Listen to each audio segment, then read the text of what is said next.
paperless office, well, I think Niall used this term, paperless, was never a reasonable vision. It is not about getting rid of paper.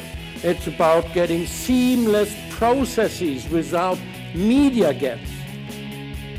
The paper, less paper office is a result of dealing with information.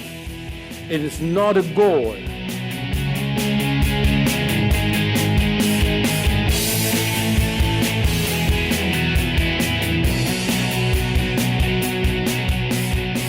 SMAC is a hit to the industry and to the end users as well.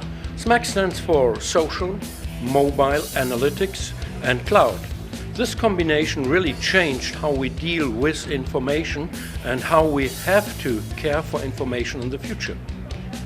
We need to care more for information. We are by 100% dependent on the correctness and the availability of information, and that hits really every business. And if we do not have strategies and methods how to deal with electronic information in the future, I think a lot of business will fail.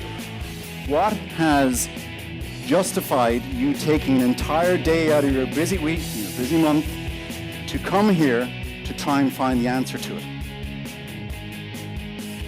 What is your problem? And think of it both from as an individual and how you work, but also from an organization-wide point of view. Before we start, write down the top 3 problems that are inhibiting you to do your job more efficiently.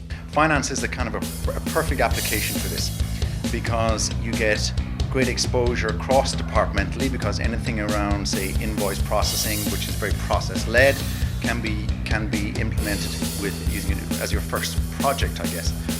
And it will expose people in different areas of the business to it. It's quite a defined process. It's pretty black and white. It can be manipulated and adapted to exactly to the needs of the organization, and pretty quickly. You can deploy an AP approvals process in the space of 4 to 6 weeks, and we've done that in the past. And then people get used to it, they get exposed to it, and it generates interest in the solution, and they kind of say, hold on, there's a process-led solution. Can we use it for something else? So it's a great introduction. It's a good introduction again because it's coming from the finance department. They've got fingers in every department. They've got exposure to every department. So that's generally the way we like to go with it. Something that's process-led, highly definable, that can be implemented quickly and the company can get a benefit fast. So our top 5 from a Pawpear perspective, from our experience of implementing these information management solutions. The key really is keep it simple. That's the way we approach all these projects. If you start thinking a little bit too big starting off, you'll never kind of really get going. Now, you have to have that overall strategy in place, but the initial deployment of any solution around the digital workplace needs to be quite straightforward, not very scary, so that everyone is happy to get involved in it and use it, and that everyone gets benefits from it from the start. Because we've got our structured and unstructured information flowing along here. So we've got our documentation and we've got our data around it. We've got data around our customers. It's all together. It's all flowing in the right general direction. It's heading from A and it's getting to B. Hybrid. We had heard Nick talk about, does it have to be in the cloud? Well, not always. We're 100% dependent on this new digital transformation, if you will. Our belief is the way we're doing this successfully is by forming relationships with really strong partners who have a strong local presence. They know the local markets. That's why I'm here with Pawpear today, because they really represent that kind of partner. Capture and extraction is 3 things. Speed, accuracy, and automation. The digital workplace, people talk about it as if it's this, place that you get to. It's like nirvana. It's like, your honeymoon destination.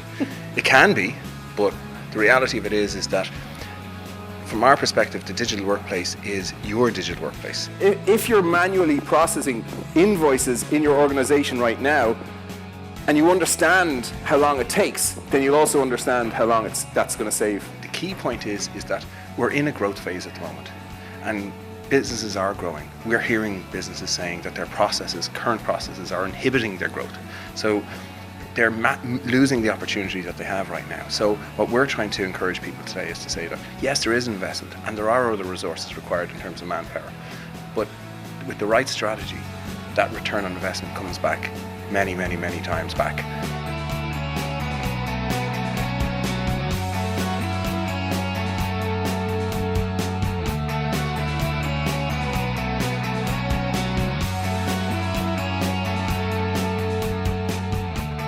These generations are used to consumer-oriented technologies. I'm thinking of Facebook, WhatsApp, Instagram, LinkedIn.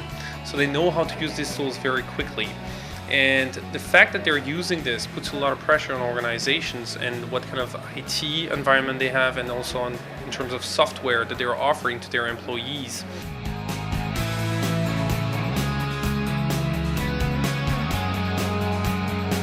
By 2020, 50% of the workforce will be digital natives. So we still have 3 years to basically work on this and have those projects of implementing those tools and to gather as much as we can to get this talent coming to our organizations. The data that you're capturing is of no use to you unless you're actually using it for something, to gain insights, to take actions, to drive your business to better performance. I think the key thing is to have accurate data that you can really stand over, so that meetings between people to assess performance are not about is that data correct or not.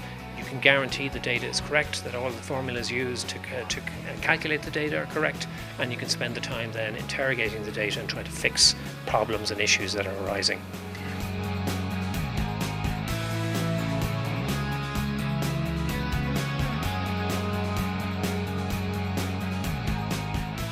So last bit, that piece of paper you just wrote on, okay? Crumple it up and throw it away. Send yourself a text. Don't paperless, for God's sake, all right? Thank you very much.